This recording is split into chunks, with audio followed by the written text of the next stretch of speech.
Oh, howdy all, grab yourselves a beer, it's time for some Path of Exile discussion.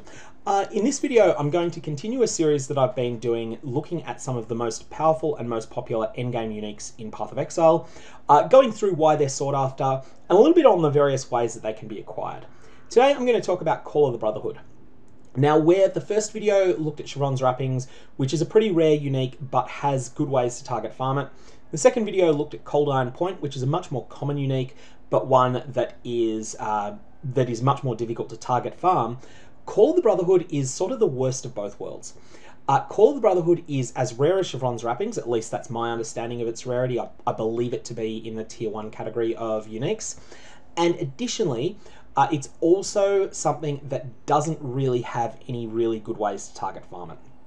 So for that reason, Call of the Brotherhood, I need to break the bad news to you if you're a solo self-found player. Don't expect you're going to be able to build around this item. Don't expect you'll be able to source it, especially because this is an item you pretty much need 2 copies of. It really doesn't do much by itself. It's something that you need its brother, i.e. another copy of the same item, in order for it to be good. The other thing I want to point out is that Call of the Brotherhood is not natively Shaper influenced, nor Redeemer influenced, nor Hunter influenced. The ones that I happen to own in the Heist League, the ones that I've been using, those are ones that have those influences on them. I'll talk about why that matters and how you get influenced ones if you care about that later. But if you ever have Call of the Brotherhood drop for you in a map, it will not have those influences on it. So let's talk about the stats, and let's start with the minor stuff. So it has 15 to 25 intelligence and 15 to 25% increased lightning damage. Small bonuses are very welcome, but not important.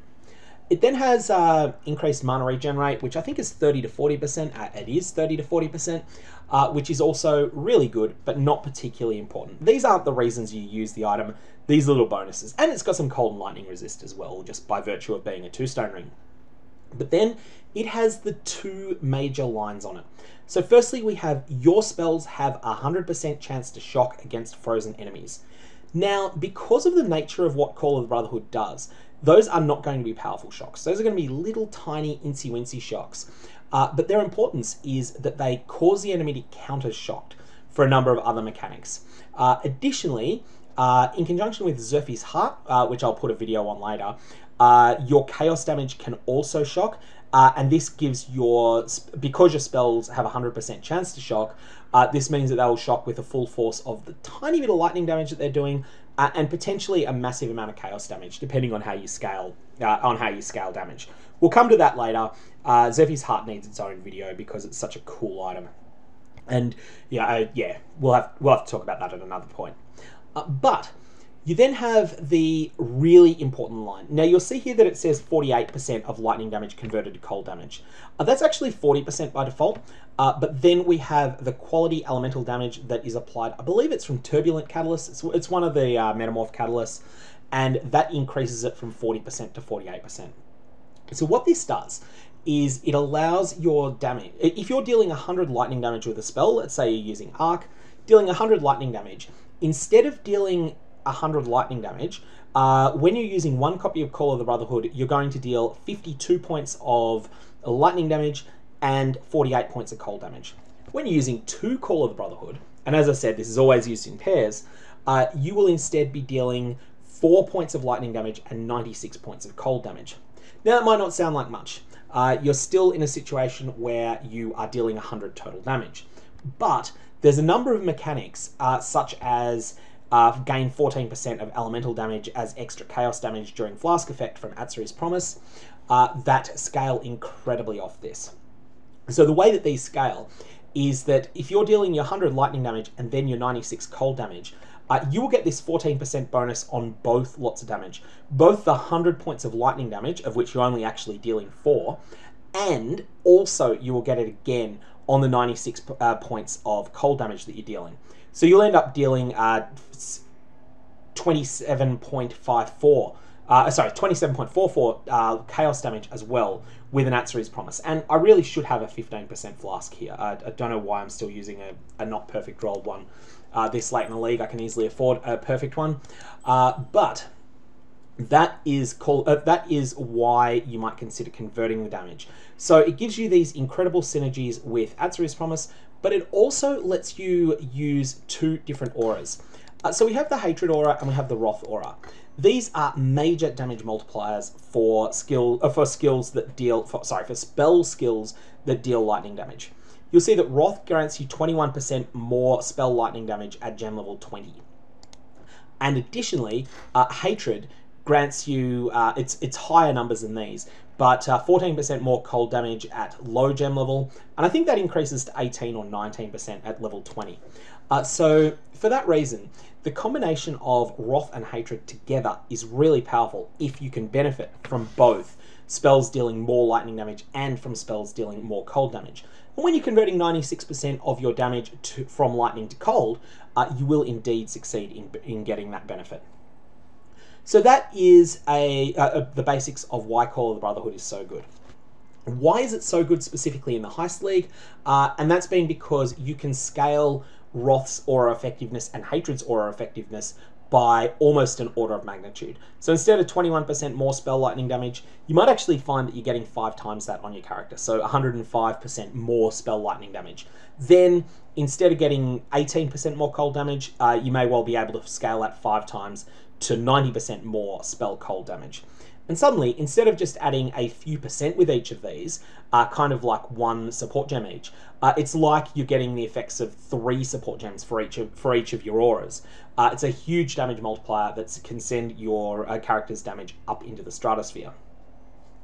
So, in terms of how you can source this item, the first thing that needs to be said is just another reminder that this is a genuinely rare item. Any method of acquiring Call of the Brotherhood is going to be very rare. So the first one that I want to point out is just getting lucky and having it drop for you in a map. This does happen. I've had Call of the Brotherhood drop maybe 2 or 3 times in the last 2 years of playing Path of Exile. So it's a very rare drop, but I think it drops maybe once per 5,000 maps or so. So that's going to happen for some people. If you're in a trade league, there are going to be plenty of people that have Call of the Brotherhood, that know it's a good item, and that just don't have a use for it. And so they're going to say, well, you know, I've got a Call of the Brotherhood, you've got maybe 5 Exalted Orbs, maybe you've got a 6 Link Chevron's Wrappings, maybe you've got a, if it's early league, maybe you've got a Dying Sun. All of these are big items that you might be able to trade for for Call of the Brotherhood. And who knows, Call of the Brotherhood it's often cheaper than it has been in Heist League. It's often in the 40 Chaos range because it's not something that everyone needs copies of. So if you're playing in a trade league, the easiest way to source it is going to be to trade for it. In terms of other options though, you can turn in the divination card set Heterochromia, which will give you a random unique 2-stone ring. I don't recommend this option because Heterochromia is so rare. Heterochromia is rare, and also you will normally get the Berrick's rings. So there are 3 rings in the Berrick's Respite set, Berrick's Grip, Berrick's Pass, and Berrick's Respite, if I remember correctly. And it's my belief that one of those rings is 3 rarity tiers more common than Call of the Brotherhood. Another one is 2 rarity tiers more common than Call of the Brotherhood. And then Berrick's Respite itself is the same rarity as Call of the Brotherhood. But this means that the overwhelming majority of turn-ins will give you one of the 2 common Berrick's rings.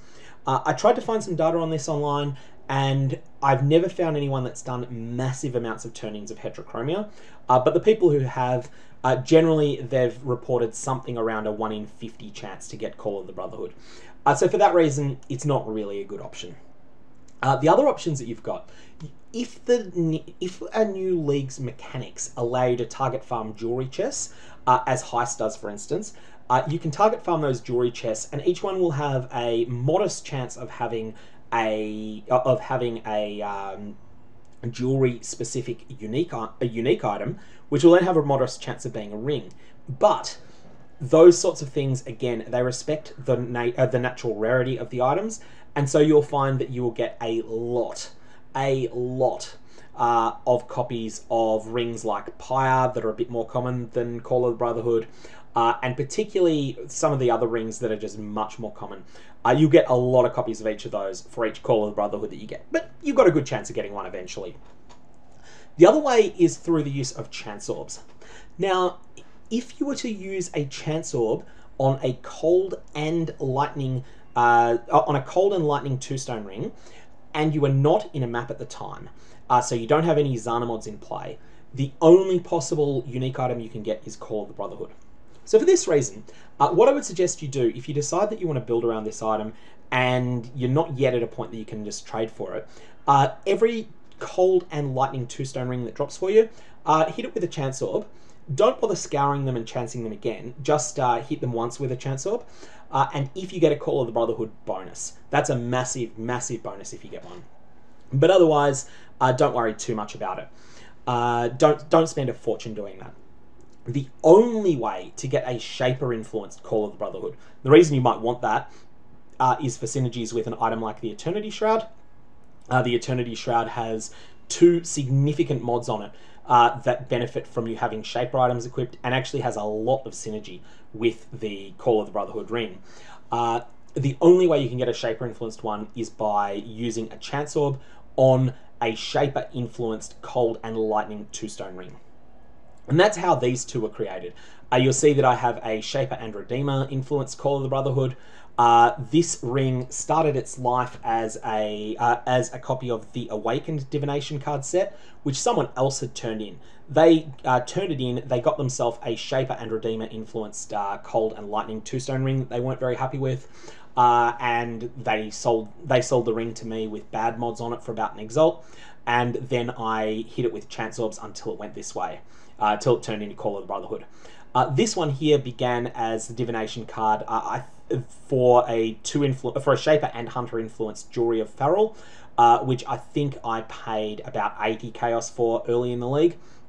And then again, I used Chance Orbs to turn it into a Call of the Brotherhood. Now, there are 2 ways that you can scour chance an item into Call of the Brotherhood. Once you've got an influenced Cold and Lightning two-stone ring. The first one is just smashing it with Scouring Orbs and Chance Orbs over and over again. And the second option is through use of the extraordinarily rare Prophecy Trash to Treasure. Trash to Treasure guarantees that the next time that you use a Chance Orb on an item, it will automatically become a unique item. It will have no chance to remain to become magic or rare. It will guarantee that it becomes a unique item. And I actually traded for 2 copies of the Trash to Treasure Prophecy. The Trash to Treasure Prophecy is staggeringly rare, and you will never find it in solo self-found. It's one of the rarest things in the entire game, and so you should just treat it as though it doesn't exist if you're in SSF. You know, if you get it, fantastic, that's great luck. But I believe it to be of the order just a couple of chances in a million silver coins to get that one. Anyways, that is Call of the Brotherhood, why you might want to use it, and some limited ways in which you can try to target farm it. Once more, do not try to target farm Call of Brotherhood in solo self-found. If you get extraordinarily lucky, then great, use it if you get 2 of them. If you play in solo self-found, you should expect that this is one of the build options you are locking yourself out of. Anyways, later videos in this series, I'm intending to cover Zerfi's Heart at some point. I'm intending to cover Void Battery, and I'm intending to cover the Eternity Shroud and Indigon, which I don't have on this character at the moment. If there's anything else you'd like to see, definitely let me know. Otherwise, I'm going to leave it there, and I hope you have a good one.